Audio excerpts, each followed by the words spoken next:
What's up, everybody? Welcome to the WaterBros Podcast. As always, we're your hosts. I'm Zach. This is my little brother, Ben Hameen. Grab a drink, get to the bench, and can't believe it. It is championship week for NCAA. Utes are going bowling. But Benny, what do we have coming up today? Man, it is crazy. It's championship week. It would be really awesome if we were flying to Dallas, but we're not flying to Dallas. It would be awesome if I was being irresponsible with my money and buying tickets and hotels to be at a Big 12 championship game. Yeah, and hey, maybe it was just a sign from the heavens to put our money elsewhere. So stars did not align in it. I mean, Heavenly Father knows I have other places to put the money. So it's been invested in a lot of things right now. So what we've got going on today, obviously we're going to fill the jug. The Utes aren't going to the Big 12 Championship, but there's still something to fill the jug with. Of course. There's good things coming along. Some high quality H2O. Thank you very much. We got some high quality H2O coming your way. Some incredible moments from the weekend, as always in the sports world, never disappoints.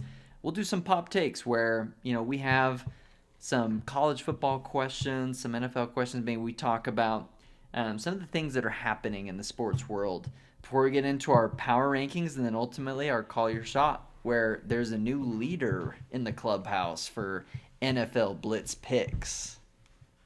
Yeah, lucky. I think, it might be time to go back and count all the old... I was going to say, that does not include all of our missed weeks, so we'll put an asterisk on it for the moment. But hey, when we get a moment to breathe and, eventually count that up, then we'll see how this is actually coming along. But Zach, why don't you get us kicked off with some Fill the Jug? What's going on in your world? Yeah, Fill the Jug. So... I am a big movie guy, and we got to go see a movie. Hey, there you go. Yeah, I mean, we all did. Everyone did. You were there. Yeah, I was about to say, I went. I thought you were talking to Jane. I did not go see a movie solo with Jane, although I do love getting to go and do that. But we went and saw Zootopia 2, so I'm going to throw that into the Fill the Jug, because anytime I get to go to a movie theater and enjoy a fun, good movie... That's the best. I love it. Hey, bub. Hey, bub. Hey, bub. Hey, bub. It was good. It's a really good movie. For a Zootopia review, just for the WaterBros movie reviews, I'm gonna throw it in as part of my Fill the Jug. I give Zootopia 2, and people can hate on this if I want, but I give it 4.5 out of 5. I loved it. I loved it too. I thought it knocked it out of the park. I thought they did a great job carrying the story, like characters on from the previous one. Comedy hits. It was just a good time. Kids loved it, especially the Hey Bub. Hey Bub's big. Yeah, Rudy's been doing that all week. Yeah. Hey Bub. It's just constant. They love it. They absolutely love it. So love the snake. Yeah. It was a great movie. I give it 2 big thumbs up for Zootopia 2. 2 big thumbs up. I like it. That's pretty high praise. Thumbs. Yeah, 2 big thumbs up is big deal. The thumbs ranking, I love. I like the 4 or 4.5, which, I guess I'll hold off what we did right after the movie. I'll save that. Yeah, you can hold on that, but that's definitely filling the jug. The other piece that is. Just filling the jug for sure is we got carpet in the basement, and the house is feeling cozy. We got our Christmas trees up finally. Let's go. It's looking good. It's looking awesome, and it's better than anything. It just feels more like our home now, and we're loving that. And I'm filming in the basement today. That is where I am because my basement's not a complete construction zone anymore. And not filming on a couple boxes, No, you did do that the last time. I am on a desk.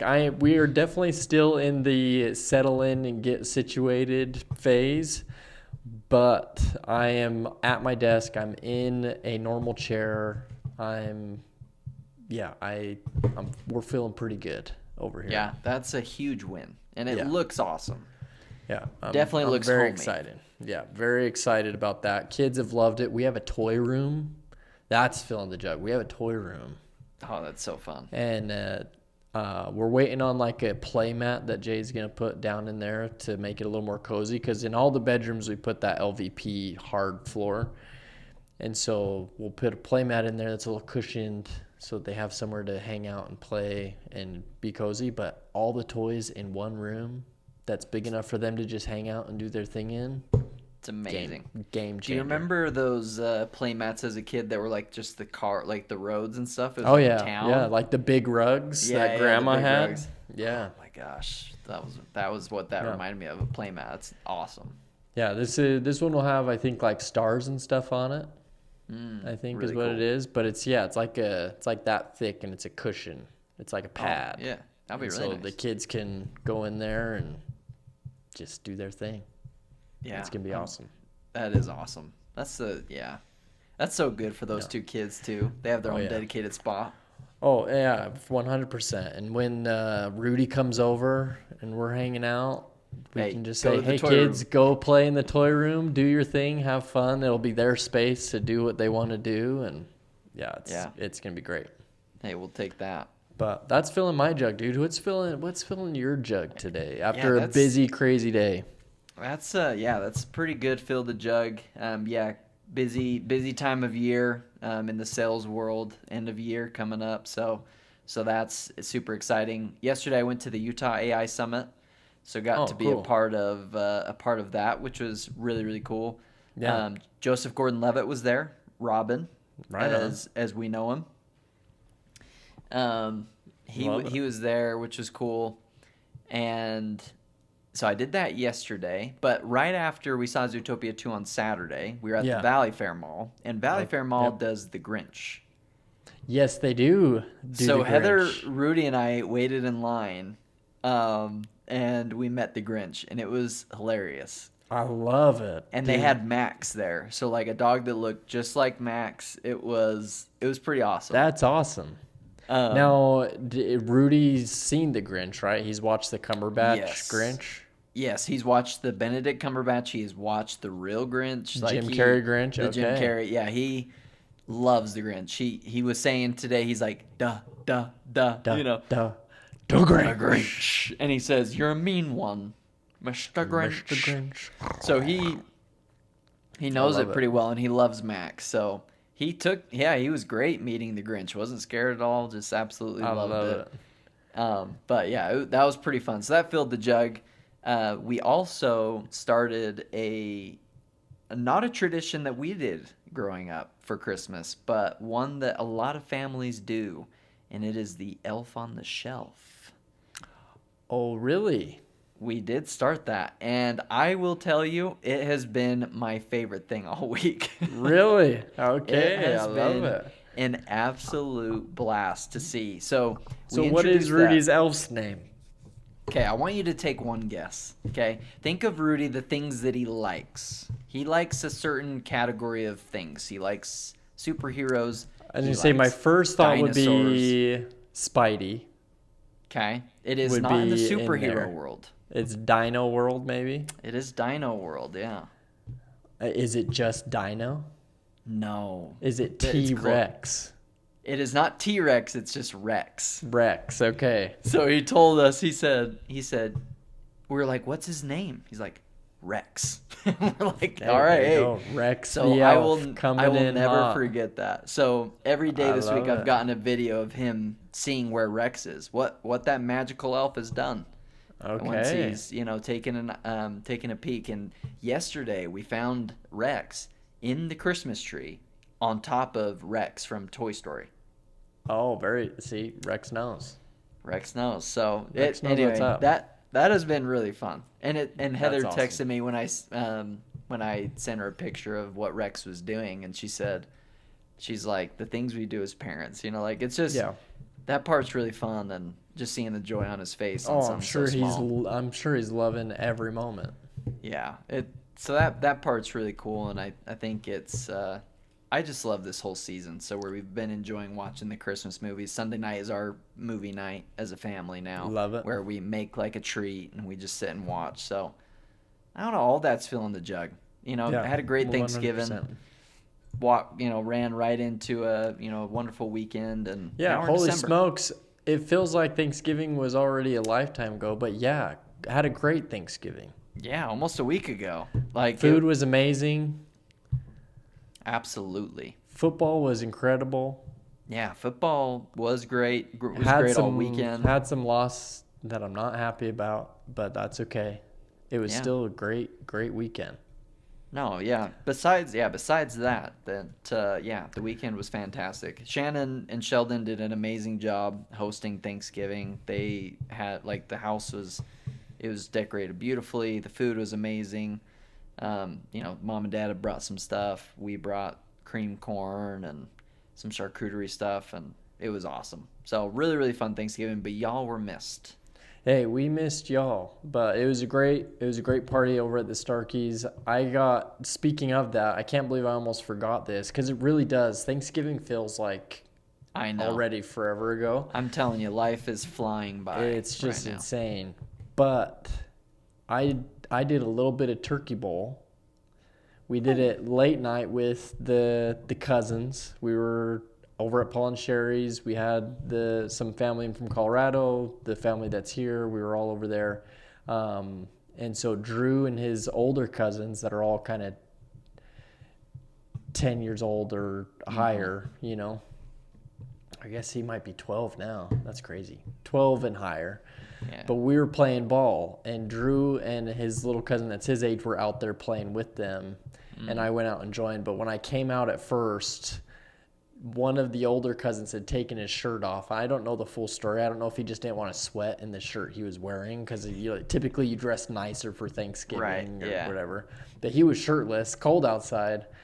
And then Drew copied him. I come out and Drew's out there, football, shirtless, playing at Turkey Bowl in the backyard. And so I joined him, and it was just too funny. But that put awesome. The biggest smile on my face, seeing him just shirtless in the cold playing ball. And yeah, he's just living life. Hey, living that Turkey Bowl life. And since that Turkey Bowl, he has asked me to play catch almost every day. He wants to play with the football. He's like, I love football. It's really important to me. It's like, hey, I love that. So hey, yeah, we love hearing that. Yeah, Rudy likes to, when we watch football, he likes to say, okay, will you play with me then? And then he'll put the football on the ground and he'll say, race a hike, and he'll kick it, and then we just act like it's a fumble, and whoever gets it is the winner. So it's so fun. Playing football, yeah, it's a blast. Anytime we have a basketball, football, or soccer ball, I'm very happy. Yeah, I'll have to work with Drew a little bit. As we were playing, I took the role of, I was center, and I would let the toddlers, Drew and his cousin, they were the quarterback. They wanted to do the cadence. They wanted to do the whole deal.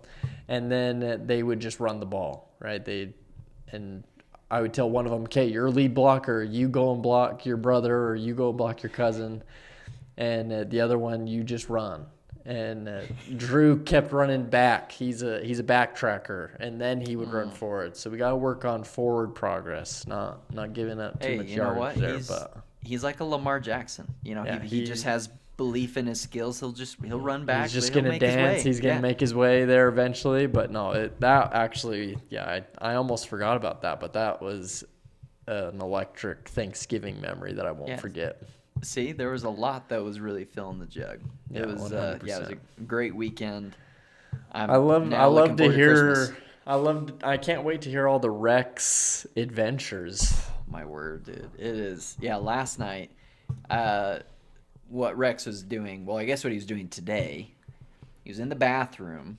I guess I'm just going to say all three that he's done so far. Today's tell me what he's done. So he was on Rex and the Christmas tree. Yeah. The first shenanigan that he was doing was he was in Rudy's bathroom, had Rudy's toothbrush, and had toothpaste all over his face, the Spider-Man toothpaste. It was red, and then he had made a mess, and Rudy was not happy that Rex made a mess. And Rudy noticed that he got out of his little jar that he came in on our porch. So that was first night. Then he was on Rex in the Christmas tree, and then today he was in the middle of a toilet paper roll in our bathroom here downstairs, and it looked like there's a little chocolate chip right below his butt.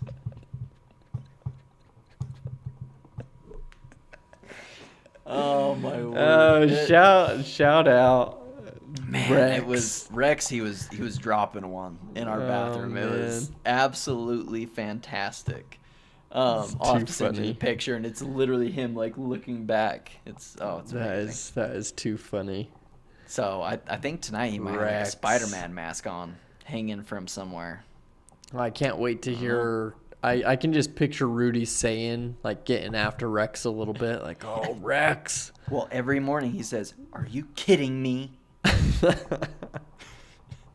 So yeah, he definitely gets upset about it. But it's just a fun time of year. Like, it is. I really do feel very, very happy and full when it comes to the jug.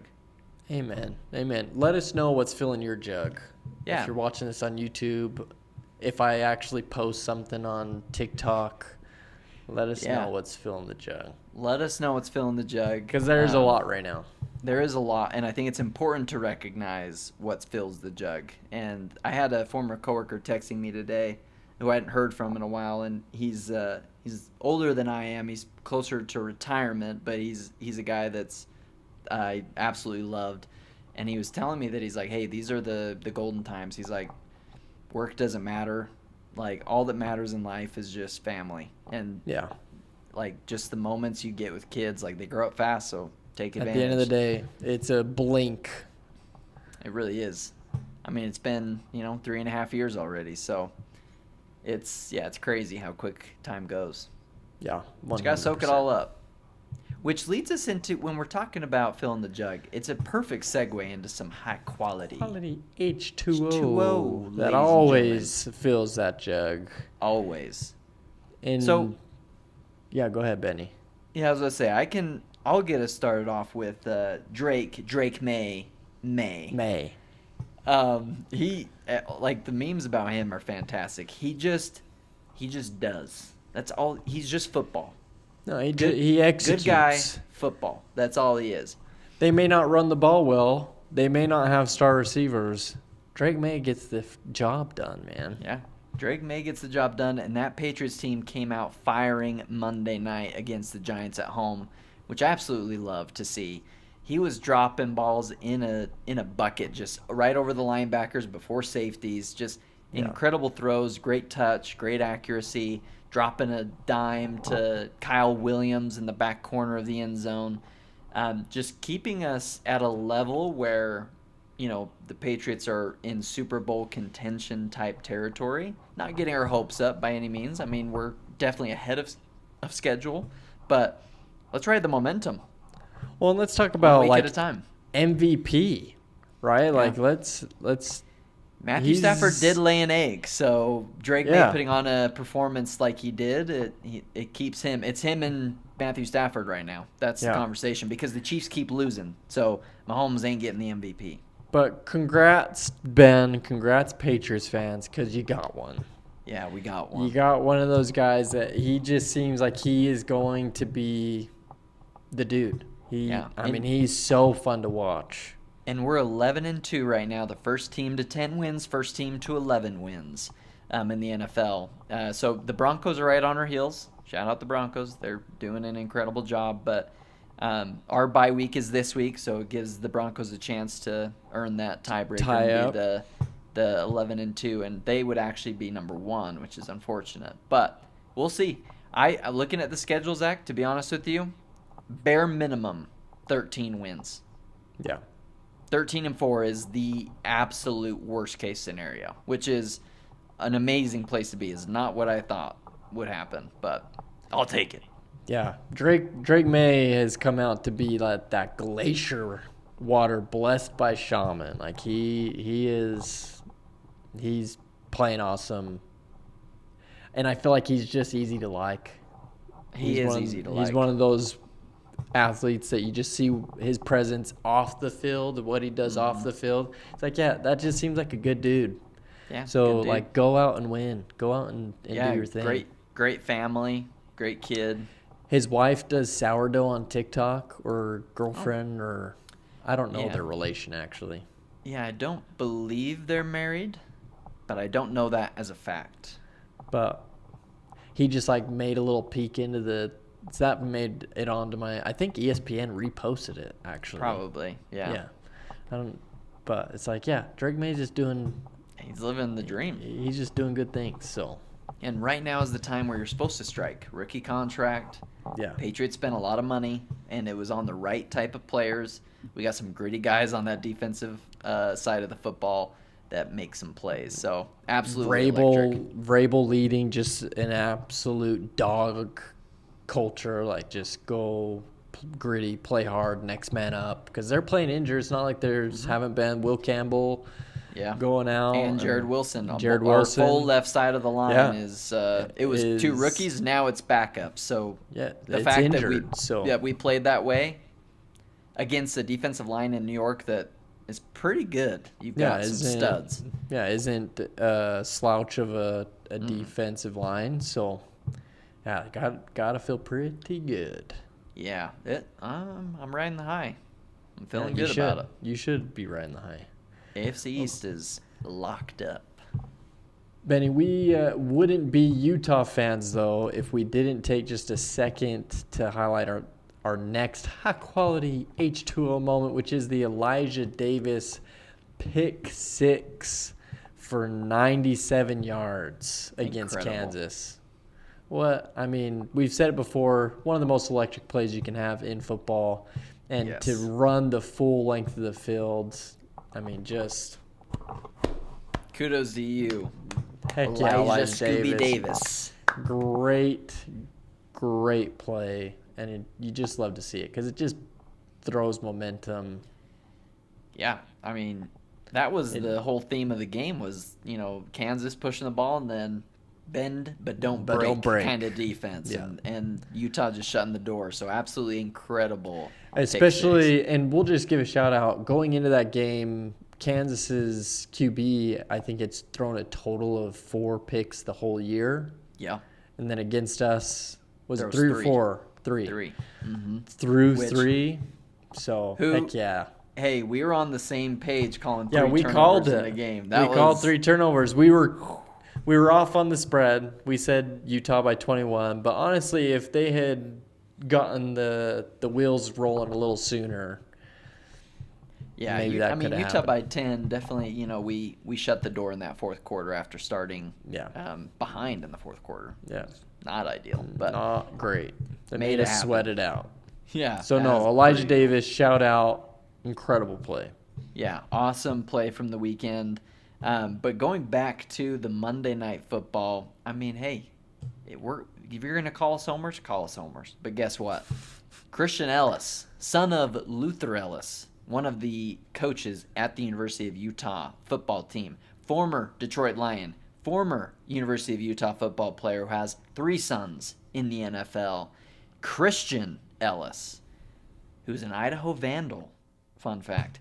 But Christian Ellis absolutely obliterated Jackson Dart on the sideline on Monday night. An illegal hit, by the way. Yeah, Jackson Dart towing the line. He was trying to get that first down. Was not trying to go out, so he paid for it. He paid for a couple hits that night. Yeah. And I will say, Jackson, I love the way that you play. Be careful, my brother out there. Yeah. Go down. Take it easy. Don't be the hero. Unnecessary hits that are when these guys are trying to kill you. Yeah, Christian came in like a heat-seeking missile. Yeah. And then here's the thing, is I get it that the Giants players, they're just going to go and, have a reaction right away. That's what they're supposed to, defend their quarterback, but it's that was a legal play. Legal play. And you know what's great, Benny, is we just don't see a lot of hits like that anymore. Not anymore. You just don't get them. When you see highlight reels of the big hits set to the, here comes a boom, here comes a boom. I just picture Ray Lewis and Brian Dawkins when I see that. Where guys are just taking heads off. You don't see that very often, but Christian Ellis, clean hit, took Dart's head off, and it was absolutely great. depleted him. Yeah, it was awesome. Yeah, so that got me Glad off Dart the couch. came off of it without injury. First off, it would be less awesome if he got injured. Yes, Sure. I completely agree. He didn't get hurt, which is why fantastic. it's such a great hit. Yeah, exactly. It was not a penalty, and he didn't get hurt, so it's a win-win. Yeah, 100%. And what's even better is the penalties that happened after the play were all on the Giants. None of the Patriots got flagged. Well, and I absolutely love too that Ellis, was defended after the fact. Rabel said, "Hey, if you're gonna toe the line, we're telling our guys to take you out. Like we're not messing around. You can't mess around." Of course, and Rabel's not gonna pull back on that. No, I love that he defended his guy. He's like, "No, we're telling them to hit him. Like we're not telling him to push him out of bounds. We're telling him if he's gonna play, stay in the field of play. He's getting hit." And I love that from Rabel. And what sucked later in the game, speaking of like Christian Ellis, because he had 2 plays that were unbelievable hits. So Gunnar Olszewski is the kick returner for the New York Giants. He is a former Patriot, but he was running from the kick return, was getting tackled at the legs, and he starts to turn, and Ellis drills him in the head. The officiating, the rules official came on to the broadcast saying, "Hey, on ESPN, that's not an illegal hit. Like, yes, it's helmet to helmet, but that is not a defenseless runner at the time on the kick return." So Christian Ellis obliterates him. Lost paint. He got hurt. Yeah, lost paint. Like, it looked scary, so don't love that. But, like, Christian Ellis was just on one that night. Forced the fumble. Like, he was playing out of his mind. So anytime you got those Utah ties, we love that, So shout out to Christian Ellis making it happen. Yeah, and we love a dog on the defense just flying around. Yeah, those Ellis boys, they know how to get it done. They get it done, and we love Jonah that. is on at Jonah's obviously with the Broncos, but we got Caden Ellis down in Atlanta, and then there's Elijah Ellis on the Utes right now. Watch out for him next year. Yes, Keep your eyes out. Elijah Ellis coming up, and then last but not least, staying in the NFL, Puka Nacua.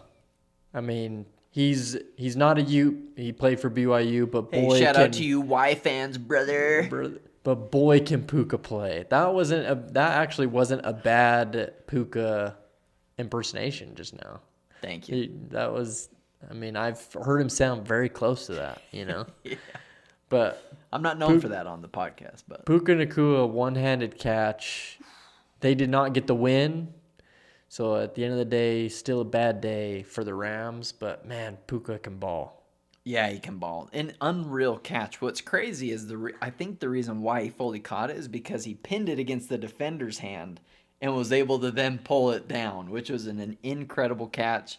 Yeah, Puka is so fun to watch. I'm a big fan of his game.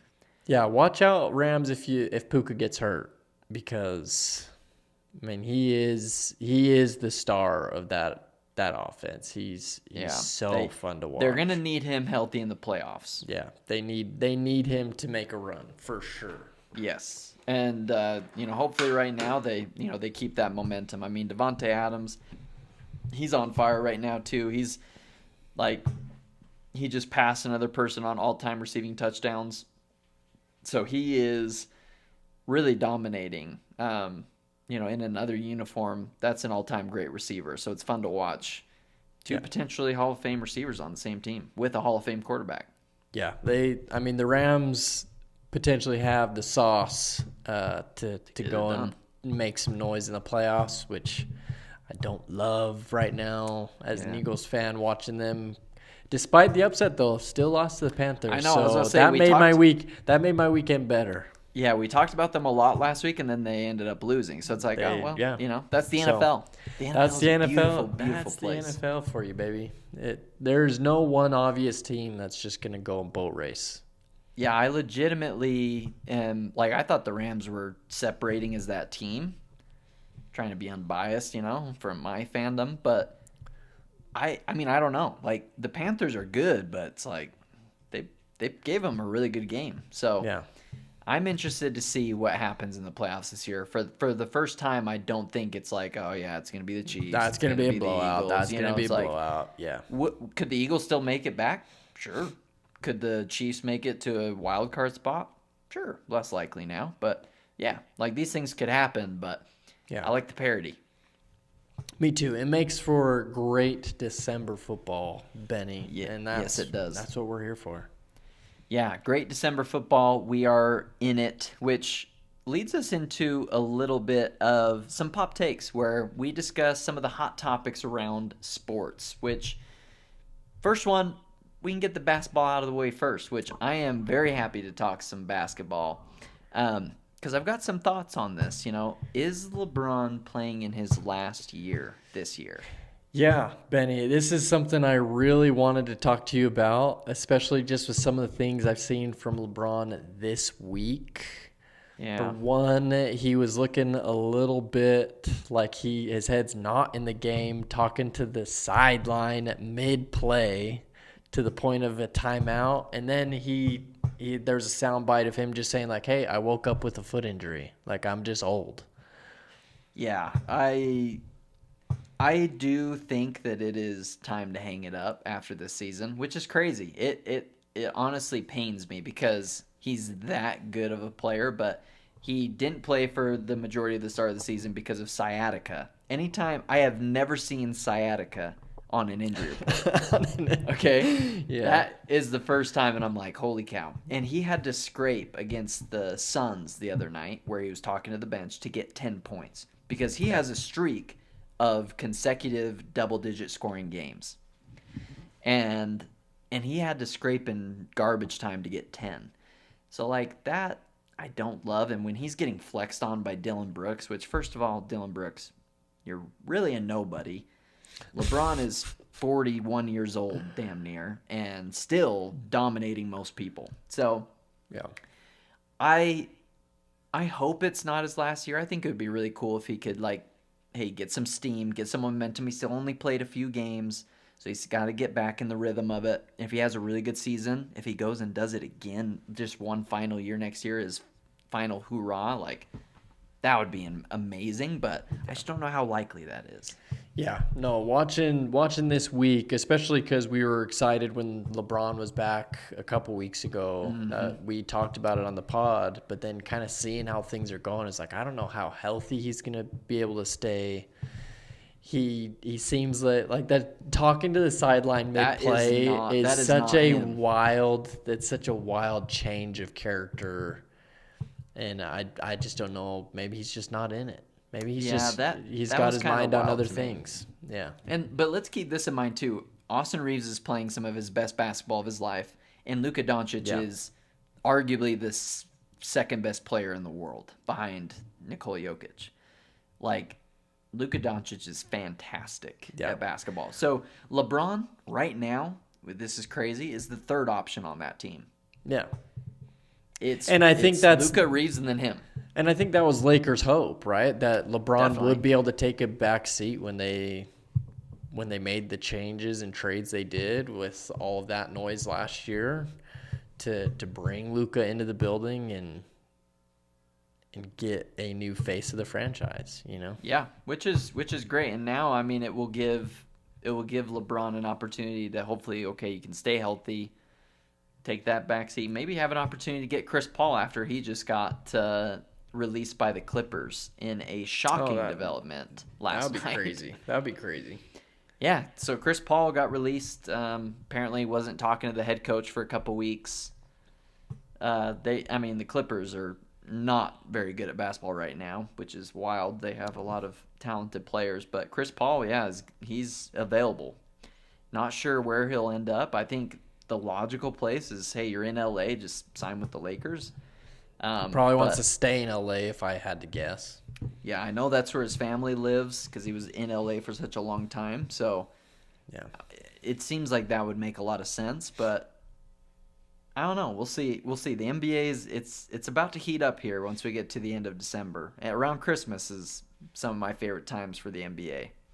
Yeah, that is wild to think. You could get LeBron, Chris Paul, Luka, Austin Reeves. Yeah, and Chris Paul would just probably come off the bench. Yeah, he would be a bench guy that. I mean, that could be interesting. I mean, they look like they're going to be a factor in the playoff race. So we'll see how they can figure it out. But yeah, LeBron needs to get his head. He needs to go watch. Yeah, he needs to go watch High School Musical and figure it out. Yeah, get your head in the game, brother. Get your head in the game. Because it's like, LeBron, you got to give me more reasons to keep on saying you are the GOAT. Stop giving people ammunition for the other side. Speaking of GOAT, excited for Steph Curry movie coming out. GOAT, basketball movie, animated. Oh, very excited for that. I need to look at let me tell you the release date, Benny, just because we're on the topic of NBA, and I love it when I love Steph Curry. Steph's kind of dabbling in some other things, GOAT being one of them. Let's see when it's supposed to come out here. Yeah, I absolutely love that. A little tangent for the folks. Hey, we love a good tangent. February 13th. So first part of next year. That'll be good timing. Yeah, it's going to be really good timing. Yeah, it's a kind of street, looks like it's kind of like a street basketball from the animators who did like Spider-Man Into the Spider-Verse and produced by Steph Curry. So I love that. Yeah. Hey, we love athletes, dabbling in other worlds, right? Yeah, all about it. And Steph Curry does voice one of the characters. He's going to be Lenny Williamson. He's a giraffe basketball player. So, yeah, I think it could be it looks like it's going to be a lot of fun. That sounds awesome. So February 13th. Okay. February 13th, GOAT. I love it. Okay, well, that's going to have to be on my radar. Yeah, so we'll have to keep an eye on that one. But, yeah, I'm excited for that. Go watch the trailer for that one. It looks like it'll be fun. Okay, so that's it's going to be on the list tonight, watching the trailer for GOAT, the Steph Curry movie. Yeah. I love it. That was some good NBA talk. Look at us. Yeah, we haven't. And let me tell you this: I have not watched a full game. I have watched a little bit of basketball. You got to I keep at least in touch with it. Yeah, I watched some college basketball last night. Watched at the end of the Duke game, which was electrifying. Love me some Duke basketball. So, yeah, it's going to start picking up. It's going to heat up. Obviously, NFL and college football own it. But and college football's now going to – I mean, we still have – what am I saying? Tapering down. Regular season over, and so the mentality will shift a little bit for us because the Utes aren't going to be playing except for in a bowl. So – yeah, which is kind of a bummer, honestly, because when you have a team that was scoring 40-plus a game, it's like, man, that was so fun, that ride. Gotta wish I could see them make a little bit more of a ripple, but yeah, same here. Just not a lot of chaos that happened ahead of us. So, which takes us right into a little bit of our CFP and some Big 12 talk, which is the biggest thing to talk about right now. It's like it has been a crazy week. Yes. In college football. Yeah, the end of the regular season it's the hot time. I mean, you've got a playoff team losing their coach to a rival school. You've got a Big 12 champion team nearly losing their head coach, which not sure a lot of people actually thought he was going anywhere. But an absolutely wild week, which let's start there with Coach Kalani Sitake, who we both love. Yeah, great ball coach, in my opinion. What were your thoughts when you heard the reports of Penn State a-knocking? So I can't blame Penn State. I mean, if you're going to go after a coach, go after the guy who's taken a program since 2016, basically from, I think, kind of irrelevance. Like BYU wasn't on anybody's radar. Not in independence, no. When they were independent, but since taking over in 2016 and them joining Big 12, I mean, back-to-back 11-win seasons. Yeah, it's really impressive. Like, I mean, Sitake, he's got the right stuff. I think the culture he's built. So, yeah, if I'm Penn State, and I am looking for a guy to come and transform my program, who better than Kalani Sitake to try and do that? 100%. And apparently it's rumored that the offer was over $100 million. Yeah, that's for what the full contract heard. value. Yeah. Which BYU, apparently, another thing I heard is that it was not matched, but he was given upwards of close to like $9 million, which is triple, I think, what he was making. But he really cared about. Apparently, he's getting like new facilities. Some of the it staff sounds like he got taken care of. negotiated a lot of stuff for building around him. Not necessarily like, hey, I don't need the max contract, but I need all my guys paid market value. I need NIL support so that I can bring all the talent, which is really kind of a nightmare scenario for us as Utah fans, because I think Kalani just got basically a blank checkbook and the keys to the kingdom with all the BYU CEOs down in Utah County saying, hey, no, we want you to stay here. Yeah, which is, I mean, it's a nice place to be. But if we think of it this way, though, which we'll get into some of this talk, but, hey, Utah, we're still right there. We're still getting the top-tier talent. We still got some of the top coaches, but it doesn't help when BYU they're up-leveling so much as, one of the top-tier programs, top-tier brands across the country. Yeah, and I think from, our perspective, Kalani Sitake staying, 100%. And I think they're making themselves known, that they're in the national spotlight. I think there's a lot of folks outside of BYU fandom who really think they deserve a spot in the college football playoff. And they do have a good argument. And they have a great argument for it. When you compare apples to apples, record to record, strength of schedule, BYU's got as good of argument as some of the teams that are ahead of them. Yeah, just remove the logos and tell me where you think they should be. Tell me who should be in. Yep. And so, no, I think what it says to me, Kalani staying there, for one, he's a BYU guy. Yeah. So I love that move. Like it's where he wants to be, but it also tells me that BYU is going to continue to be a threat in college football for the foreseeable future. Yeah. Yep. Completely agree. They are not going anywhere. I feel like this is great for retaining talent. It's great for obtaining talent. New talent. Yeah. It's great for the fan base, the continued momentum. So it's a lot of wins across the board. Happy for Kalani. Happy for them. Not happy as, Utah fan having to see him across the way for the next few years. But, he deserves it. And he gets to keep around a lot of really good coaches around him too. Yeah, and on that front, I wouldn't be surprised if he doesn't retain everybody. What are your thoughts, Ben? Does Jay Hill go and pick up a head coach spot? That's an interesting thought. It was, talking to, Kel at work today. He's my BYU correspondent that I talk to the most. Made a very good point. So kudos to him for this point. But Jay Hill having the heart attack last year. Yeah. Like, does his wife really want, to leave? A higher stress job. Go to be a head coach, be the man, have the higher stress. Like, yes, being a defensive coordinator is stressful too. But he doesn't have the stress that Kalani has. So I don't know. I think it's less likely they lose Jay Hill. It may be more likely to lose a guy like Aaron Roderick, who's younger, offensive coordinator, versus a Jay Hill at this point.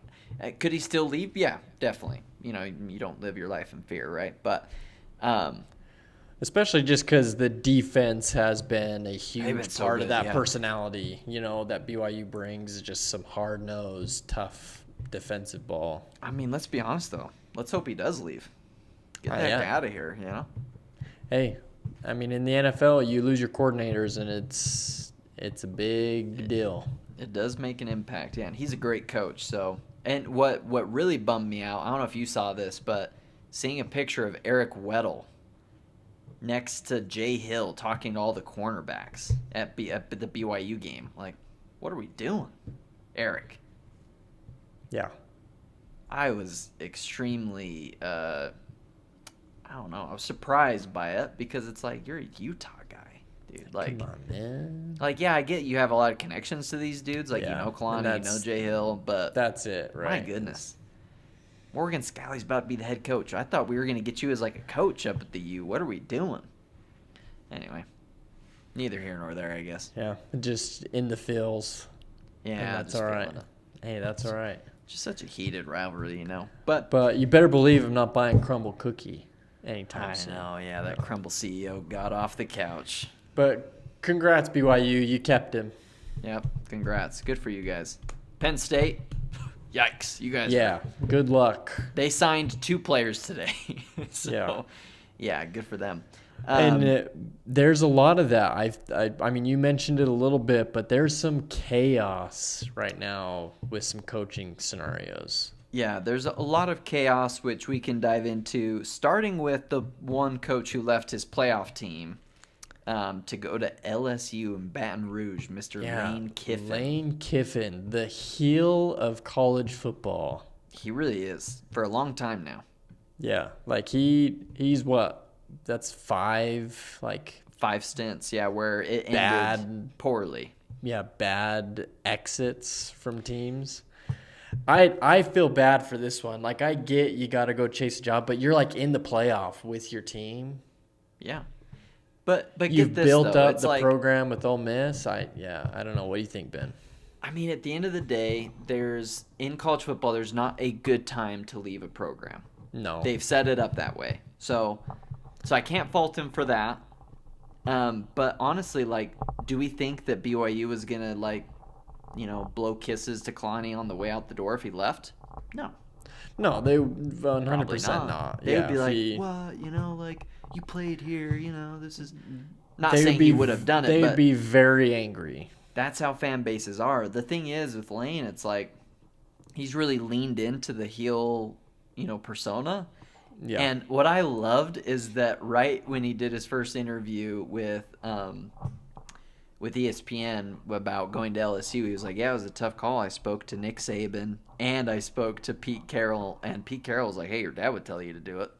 And so I love how he just like pushed the blame onto his 2 mentors. Like, He's yeah, like, hey, Nick and they Pete told me to they leave. told me to go. And you guys love Nick Saban and Pete Carroll, but I had to get out of there.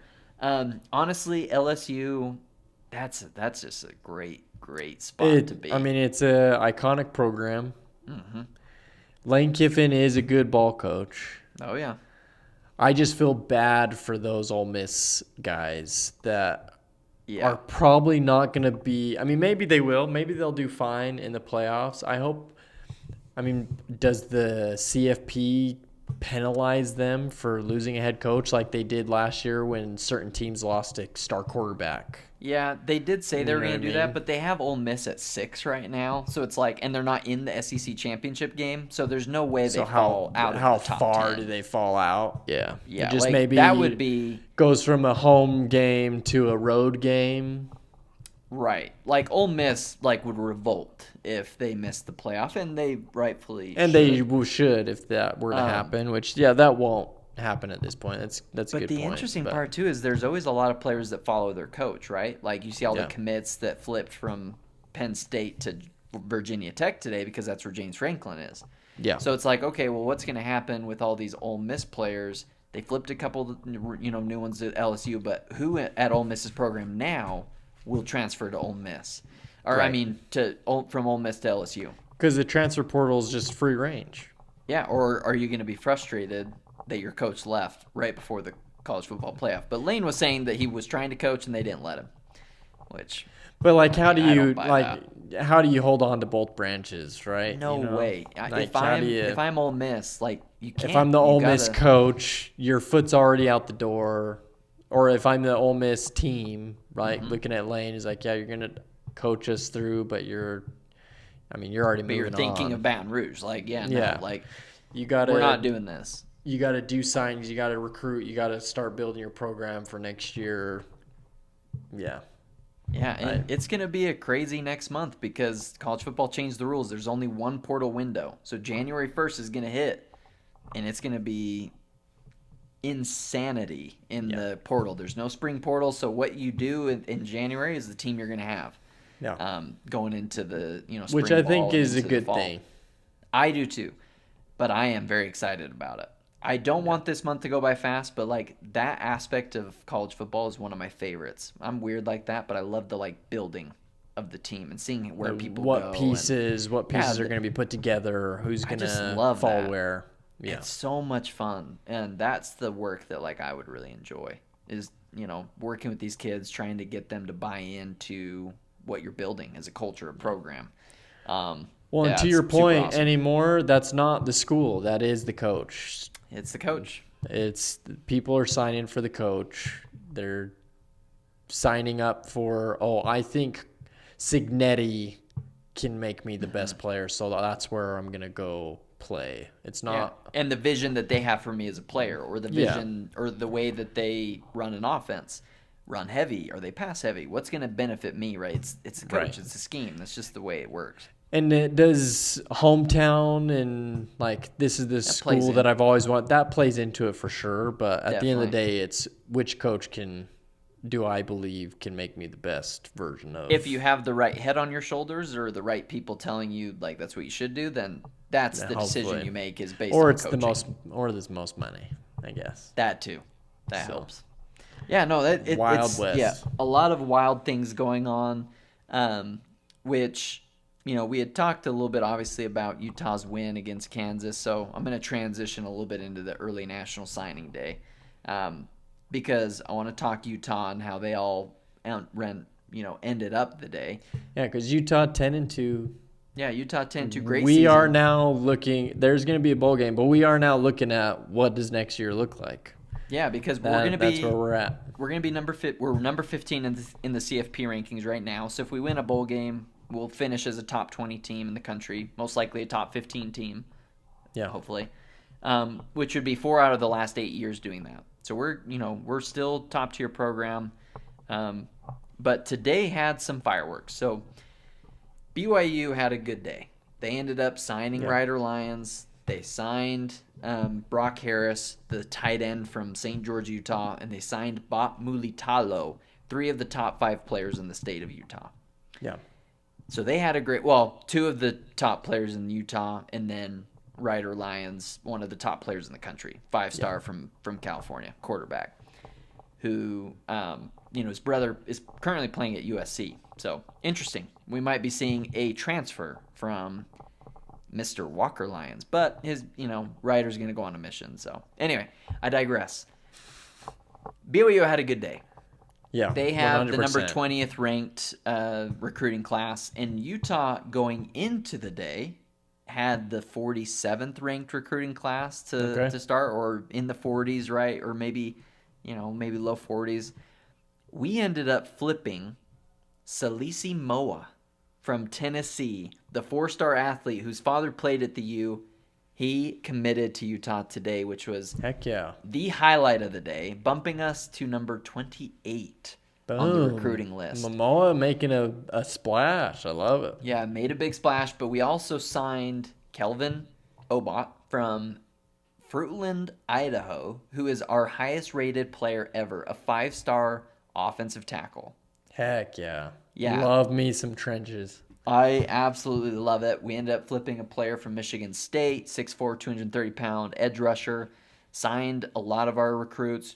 The only caveat to today is that we got commitments from the Pula twins, Jaron and Kennan, who play at Lone Peak, who were committed to UCLA in the summer. They flipped to Utah.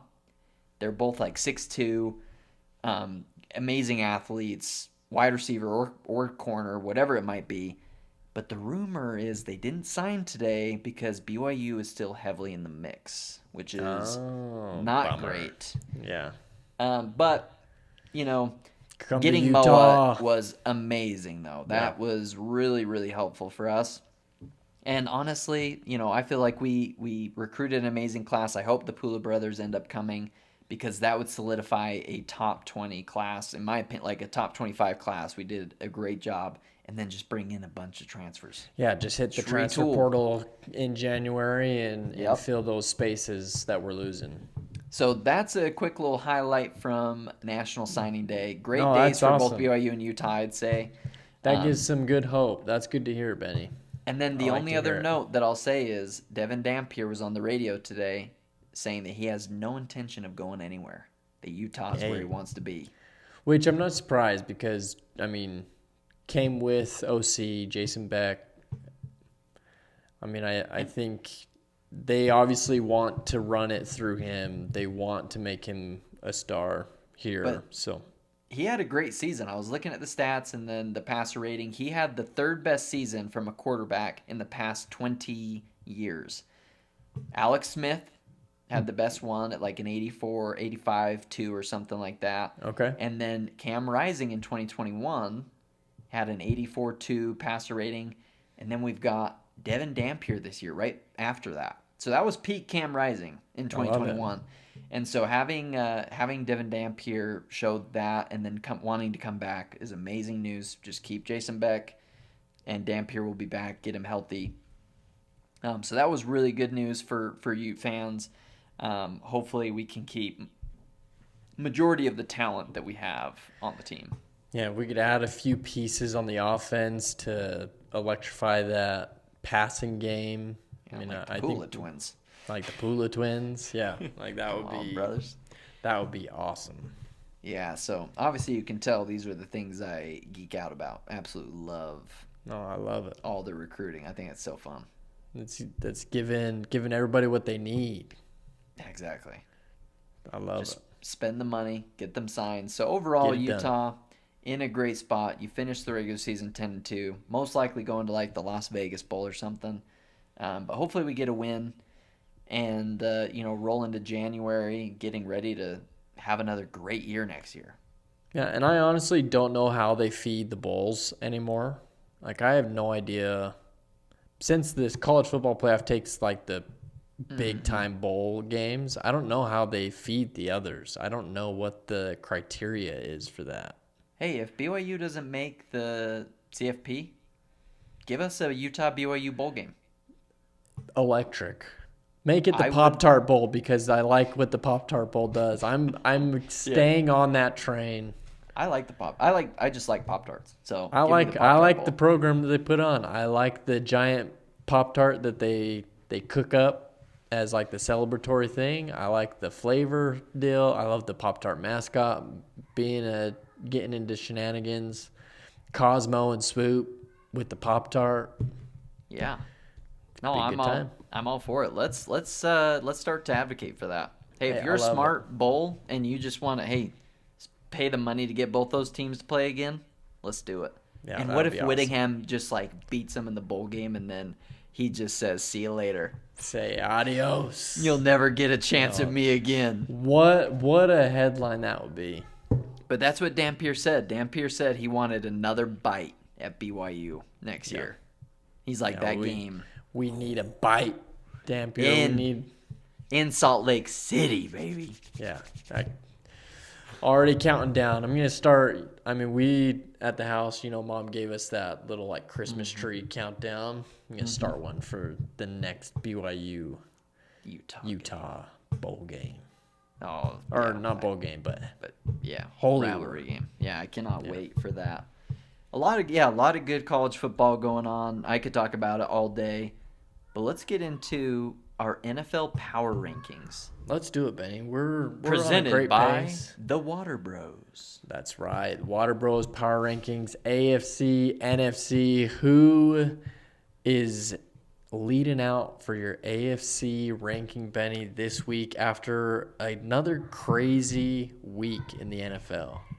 Yeah, and I'm also realizing this is the first time you're probably hearing Rudy in the background. Maybe you can't hear him. I don't know. I but can he is- hear him just a little bit. Yeah, he enough is to know he's there. He is a big T-Rex upstairs right now. That is. I was wondering. I was gonna say it sounds like he's getting into it a little bit. He's making some ruckus. Yeah, he is Which making I some like. ruckus, which I I know like for it. a fact that Heather is not going to be happy about. But Yeah, she is probably like, get this kid to bed right this second. Get this kid into bed. Drew came out today as I was trying to put him to bed, and he's like, Dad, I have a question. I was like, I don't really care if you have a question, buddy. I can answer it tomorrow. It's bedtime, and this is the third or fourth time that we're having that conversation. And Drew said, but it's Christmas time, and that's about family and being together. I was like, well, he's hitting you. You're not wrong about that, but it is bedtime, and that's also part of the rules of Christmas is you got to go to bed. Yeah, you got to go to bed. So, hey, you got to listen and obey, right? Exactly. No, when he hit me with that, I was like, well, can't argue with you there, pal. It's the season of perpetual hope. Yeah. Dad, it's Christmas time. Through tears, right? It's Christmas time. It's all about family and being together. I'm like, all right, bud. Well, it was honestly, I'm getting off on a sidetrack, but speaking of, tears. Hi, bud. Hi. Hey, hey, say hi to Uncle Zach. Hey, Rudy. Okay. All right, go to Mom. All right, love you. All right. Hey. But it got me on a sidetrack because when we went to pick up our sons at Grand Christmas, Drew ran up to you and just gave you the biggest hug, and he was like, these are happy tears. He was so excited to see you.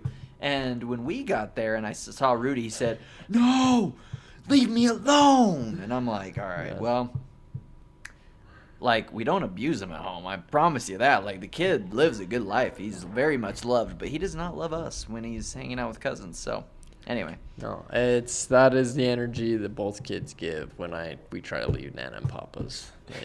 They are not happy about it.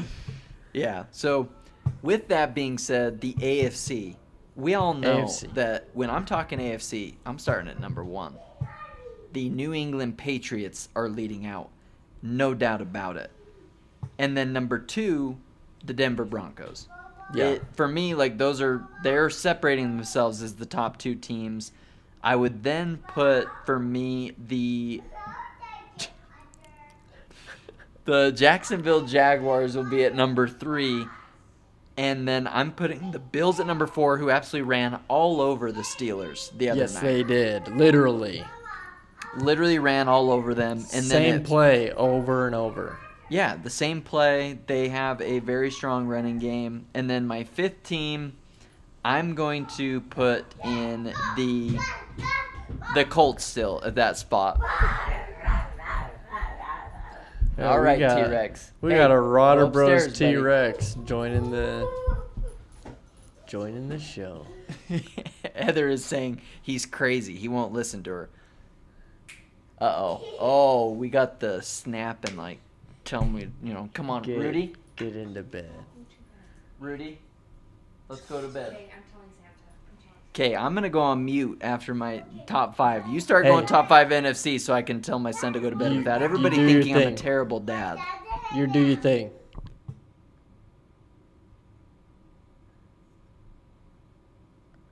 All right. While we're taking care of business, the NFC top 5. Well, first, for Ben, your AFC, I'll just say, and I know that you are distracted right now, so that is totally fine. But the AFC ranking that I would have no notes. I'm with you on how you rank it out. Crisis averted. I'm glad that you agree. There you go. Yeah, I do. Way to take care of business. Love Rudy making a little show. Apparently he got lotion everywhere. Oh, that's not. Don't love that. No, don't love that at all. But my NFC power ranking right now, and boy, is it a no 10-win teams in the NFC. Weird time in the NFC. It is not an easy poll to say who's going to be on top, but I'm going to get a little crazy. It's going to shake up quite a bit. And I love my Birds. They are not going to be even in the top 2 right now. Yeah, I would agree with that. At number 1, just because I love the name that they've given their defense, I'm going to give it to the Seattle Seahawks. Oh. And the reason for that is because they've named their defense the dark side, and their defense is looking scary. Like I said, it's hard right now to even say where the season's gonna go, but I do like a lot what Seahawks have going on their defensive side of the ball. I'm gonna give number 2. This is a crazy ranking, Ben. 2 to Chicago Bears, because they just keep headhunting and taking people out. They're winning games in a pretty strong fashion. I think they bullied the Eagles, frankly. Like I don't think the Eagles made them sweat a whole lot. I think the Bears went out and just executed their plan. They just went out and did their thing. And I thought about giving them number 1, but my heart doesn't want to do it. Hey, 3. I understand that. LA Rams, just because they laid an egg, losses have to matter. I think they will be right back where they need to be. But I am going to put LA at number 3. And then Eagles at 4. And rounding it out, I'm going to bring the Packers. Oh, but the Niners. Yeah, that NFC West is pretty powerful. NFC West is tough, dude. But Packers had themselves they have a 3-win streak. Niners have a 3-win streak. I might be a tie Packers-Niners right now for me. Yeah, I don't hate that at all. The Packers had a big win against the Lions on Thanksgiving. San Francisco took care of business, got a win. I would shift things a little bit. I imagine so. That was completely off the dome of like, hey, there's these teams that are doing things that I just got to shout out. Yeah, I think from a power rankings perspective, I would put the Bears at 1 for the win, and the Rams having a loss to the Panthers, I'd put them at 2. Yeah, and then I go Seahawks. I still have the Rams slightly over the Seahawks, even with the win by the Seahawks this weekend over the Vikings, a dominant win. But then I have 49ers at 4. So I have 3 of the top 4 in that NFC West. Yeah. Eagles would be at 5 for me. I think the Eagles are, they're still in that mix. But here's a fun stat. The 49ers are 8-2 against the conference. Okay. So they are extremely good. Extremely good against the NFC. So that is not a team. Good against the NFC. If Brock Purdy can get back to his regular self, that's going to be a scary team to play against. 100%.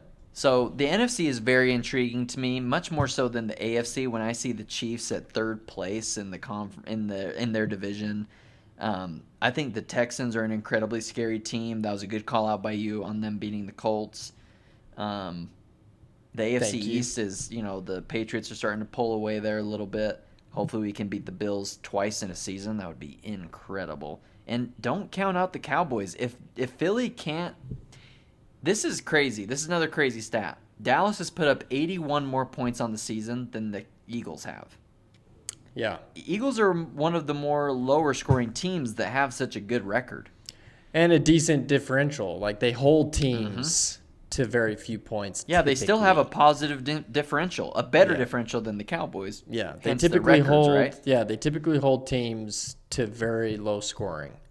Right? Like I think the stat was against the Bears, they were highlighting that it's like less than 10 points. Like they do a pretty good job at just holding teams. Yeah, but when was the last time the Eagles lost 2 games in a row? That's a good question. It's been a minute. And let's just point out that the top 3 teams in the NFL in terms of win streak, Patriots have won 10 in a row. So, yeah, that's that. Big deal. The Broncos have won 9 in a row. That's crazy. And then the Bears have won 5 in a row, leading out the NFC. Yeah, the Bears they're on a heater, man. The Bears are looking tough. That's why they got to be in that top conversation power rankings wise. 100%. And if they continue on their route, and honestly, I might be disrespecting Niners. They might have to be 4, and Eagles might have to be 5. I just think if we're looking Niners at are looking really playing, they're looking really scary. But the Eagles will still be in the mix. They're they're too good of a roster. They'll figure it out. And I believe that. I do believe that they will still very much be a factor, but Definitely. they do got to figure it out. I don't like a 2-loss streak. Yeah, 2-loss streak, and I mean, what better than to get back in the mold where you got to wait till Monday to see if they win another game. I know. Which leads me to one of my favorite times of the week, the episode where we call our shot. Great way to end the podcast. Call our shot. We got a good slate because it's championship week. Yeah, we're calling some great games. Just so you're aware, I only put the top 25 teams that are in a championship game. I'm fine with that. with that. Yeah, I figured you'd be all right with that, but wanted to make sure. So, kicking things off for our championship weekend, Friday night, we've got 2 games. We've got the Sun Belt and we've got the American Conferences. In the Sun Belt, you've got Troy versus JMU, James Madison Dukes. Number 25, James Madison. Who you got on that one? I'm going to go James Madison. I think they show up and play like a top 25 ranked team, and they win the Sun Belt. Yeah, I think that one's, I would hope to say a little bit more of a no-brainer, right? I feel like James Madison's been crushing it. I am also going to pick the Dukes to go win that Sun Belt game. But this game is going to be very interesting because we've got a familiar face in this American Conference Championship.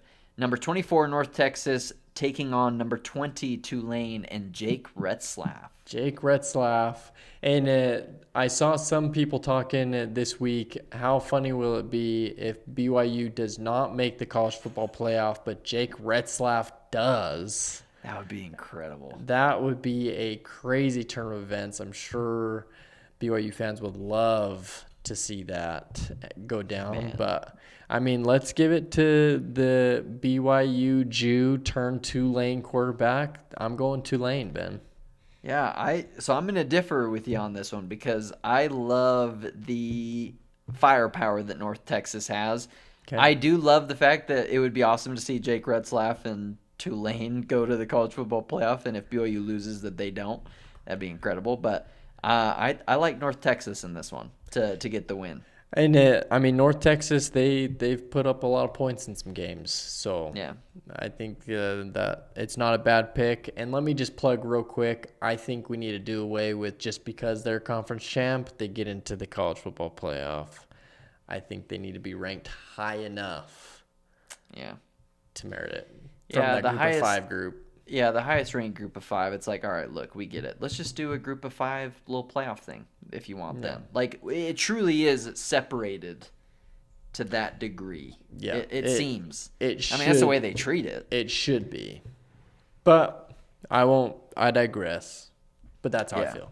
I mean, I definitely get it. There's a lot of great teams out there in the group of 5, so no disrespect, but it's what college football is turning into. Yeah. So first game on the Saturday slate, number 11 BYU taking on number 4 Texas Tech, a top 4 team. So if Texas Tech wins, they will for sure get a bye, which is huge for Texas Tech. Crazy for Big 12, great for Texas Tech. And Benny, I've picked first twice. I'm very curious to hear. I know the spread on this. The last time I saw it was like 13.5. Yeah, it's gone up. It's because it was, I believe, it opened at either 10.5 or 12.5. I don't remember. I know it was double digits. So it's gone up to 13.5. I do not think that Texas Tech will cover. I believe that BYU covers the spread. They get the plus 12, plus 13.5. But I believe Texas Tech will win. Yeah. I also, in my heart of hearts, hopes Texas Tech wins because I don't want BYU to win a Big 12 championship before we do. We do have 2 Pac-12 championships under our belt while they were just in independent land. But, very, very intrigued to see how this game turns out. But if I'm looking at it from an unbiased perspective, I think BYU will keep it close. They're getting some players back. They're a very good team, but I believe Texas Tech is too good on the defensive end. Yeah, I played my college football on PlayStation 5 last night. Played Utah versus BYU. Utah versus Texas Tech, and I don't play video games very often. I hate to say my skill set in that game in particular has decreased a little bit. Yeah, I was going to say, you don't want to play me, dude. I smoked BYU. I lost in the fourth quarter at Texas Tech.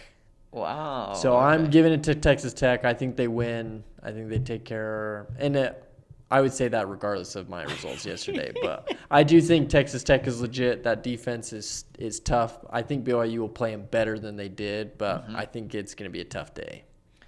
Yeah, it's a very interesting matchup. BYU very well could go in there and win. If there's a coach that's going to go and get them ready, it's Kalani Sitake. So they've got some momentum, and they also re-upped their coach in Texas Tech. Joey McGuire got a new contract. So both coaches going into the Big 12 championship game with some new money. And staying with their teams, saying, hey, guys, I'm riding with you, which has got to have the morale in those buildings high. I believe that as well, which, speaking of coaching, though, quick side note, I saw that Kansas State's coach, Chris Klieman, is most likely going to be stepping down from the team. And I believe that Utah probably put a nail in that coffin. Yeah. That comeback. So, anyway, I thought that was – I think he's a good coach. He just won the Big 12 like a couple of years ago. But, anyway. Next game, it's the big. Actually, these next two, I would give the edge to the Big Ten, the Big Ten on big game. But it always seems that it comes down to these two teams in the SEC: number 3 Georgia versus number 9 Alabama. Yes. And I believe you picked Bama, if I recall. I was about to say at the and beginning I believe of this I picked season. Georgia. Yeah. So yeah, what a tell of the tape this is, huh? Well, you know for a fact I'm picking Alabama. And I'm picking the Dogs. Okay. Give me Who's Alabama. that coming down the track? It's the Mean Machine and the red and black. That's right. Give me the Dogs. Give me That's the best clip ever from game day. Give me Alabama to break all of your hearts. From Pat McAdoo and Crow. Sings the whole song and all the Georgia fans are like, whoa, yeah, let's do it. Oh, man, yeah. Alabama versus Georgia. That's going to be a great game. I think Alabama will win. Well, I want them to win because I picked them. So we'll see how that one turns out. Georgia is a great team, though. Yeah, I'll go with Georgia. I'm excited to see. That will be kind of our split. I guess we got a couple, but that will be a good split pick for us. I was going to say, who go knows where we'll go in the – I think I'm going to surprise you here. But in the Big Ten game, we've got number 2 Indiana playing number 1 the Ohio State Buckeyes. Regardless of what happens in this game, they're both in the playoffs. They're both in the playoffs. But Ben, or do you want to pick first? You know, I'll pick this one first. I know who I'm going with, regardless of what you say. So yeah, I went back and forth on this one a little bit, mainly because I believe that this is the best team that Ohio State will play. Yeah, agreed. Up to this point.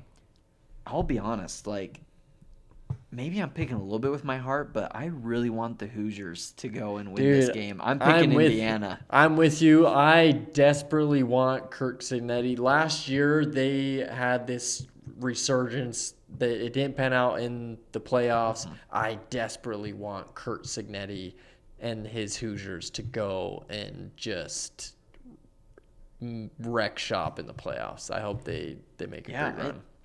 And look, Ohio State, that's probably terrible of us. Like, we're the most awful podcast for not picking the Buckeyes, at least one of us. But I just had I've had this feeling all day looking at this game where I'm like, I just feel like Indiana might be able to pull it out. Like, they're a great team. Kurt Cignetti, this is his second year.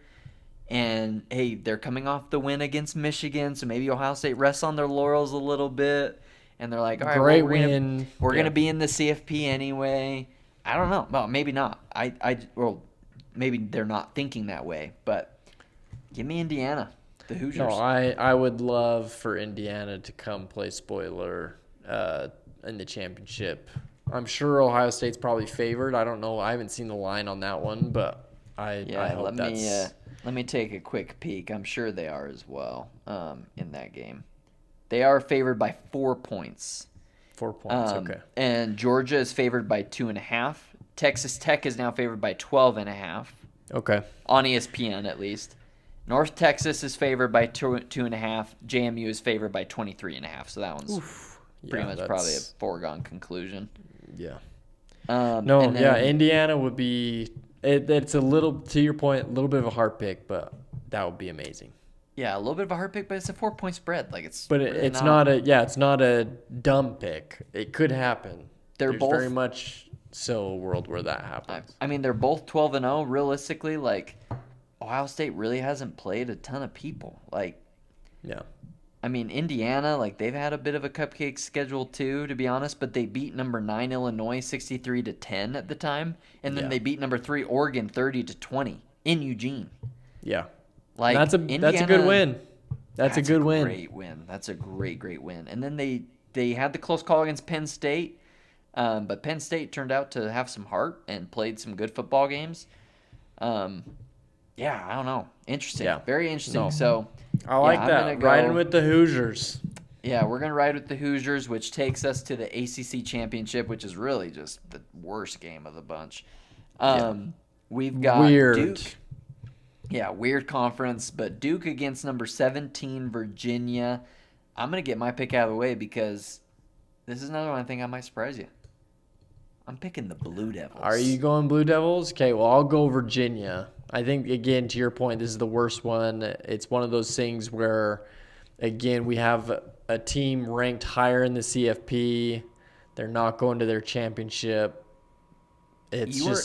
You're going to watch an unranked Duke team beat Virginia this weekend and then be the number 12 seed in the college football playoff. Crazy. It's crazy. I mean, that is absolutely insane. Oh, I would absolutely love it. And that would be incredible. So, well, Benny, I really hope for Duke. There's our championship week picks. So fun. I can't believe we're already at the end. That's crazy how fast that's gone. Let's dive in. Let's finish it off. Picks. Finish it off with our Blitz picks, and y'all know that, hey, we are on a speed timer when we get to Blitz picks. So, kicking it off, you are up 1 currently off of the past 2 weeks. Sans certain scores. Sans some certain scores, but we are going to kick it off Thursday Night Football, Cowboys versus Lions. Zach, who do you got in that matchup? Two high-powered offenses. Yeah, tough pick. I'm going to go with the Lions. I think it could go both ways. This one could definitely go both ways. Amon-Ra St. Brown is going to be a game-time decision. He's a little banged up. Give me the Cowboys to keep the heat moving. Which leads us into the Sunday slate, Dolphins versus Jets, the poop bowl of the AFC, some are calling it. Give me the Dolphins to beat the Jets. Give me the Jets, just because Dad went with them and they won, so who knows? All right, well, we're going to differ 2 in a row. Steelers-Ravens, who you got in that matchup? I'm going to go Ravens. Okay. Yeah, I think the health of Aaron Rodgers is a bit of a worry, and Mark Andrews just got paid. Give me the Ravens. Yeah. Saints versus Bucks. Give me the Bucks to beat the Saints. Bucks all the way. Yeah. Saints are not that great. So Colts, Jags. This is a tough one, Zach. Where are you leaning in this AFC South matchup? Yeah, it is a tough one. I don't know. Daniel Jones, he's hurt, but he's playing. He is going to play. Okay, I wasn't positive on his status. I am going to go Colts, but I think it's a close one. Yeah, I don't know about Sauce Gardner, though. I'm actually going to go Jaguars in this one. I think that they're playing on a bit of a heater, and the Colts have cooled down significantly. Yeah, a three-game slide would be pretty rough. Not good, yeah. I hope it doesn't happen because I like watching the Colts, but this next game, Titans-Browns. Give me the Browns to beat the Titans. Give me the Browns as well. And give me Myles Garrett to have 10 sacks in the game. Commanders-Vikings, who you got in that matchup? Actually, a weird matchup. Mm-hmm. Give me the Vikings after being beat up pretty good to beat the Commanders. See, and I'm going commies in this one. I hope Jaden Daniels back healthy this week. Next game, Seahawks versus Falcons, the Battle of the Birds. Give me the Seahawks to beat the Falcons. Seahawks as well for me, Benny. Bengals, Bills. Who you got in the Battle of the Bees? Give me Joe Burrow. Give me the Bills to still beat Joe Burrow and the Bengals.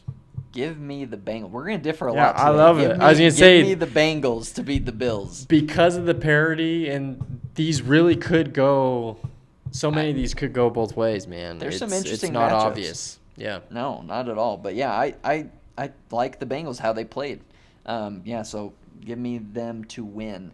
Next matchup, Broncos, Raiders. I don't love it, but I'm going Broncos. I'm also going Broncos. I think they do tie up for that record against the Patriots. Yep. I believe so. Bears, Packers. Where are you leaning in that I'm one? going to go the Bears. Let's just keep the differ going. I'm going to go Packers at home. They Yeah. own the Bears there, so give me the Packers. That definitely plays into Packers' favor. Bears are on a heater. And then this next game here, we got Rams, Cardinals. Give me the Rams to have a bounce back. Yeah, Rams bounce back against the Cardinals. They don't give that one up. Now, Sunday Night Football, the on a heater Texans versus the flailing Chiefs. Who you going there? Yeah, for their life, the Chiefs really need that win, but I think Texans are going to bully them, man. Give me the Texans. Yeah, I'm actually on the same page as you here. I'm going Texans in Sunday Night Football. Yeah. And that rounds us out with Monday Night Football and the EAGLES Eagles playing the Los Angeles Chargers.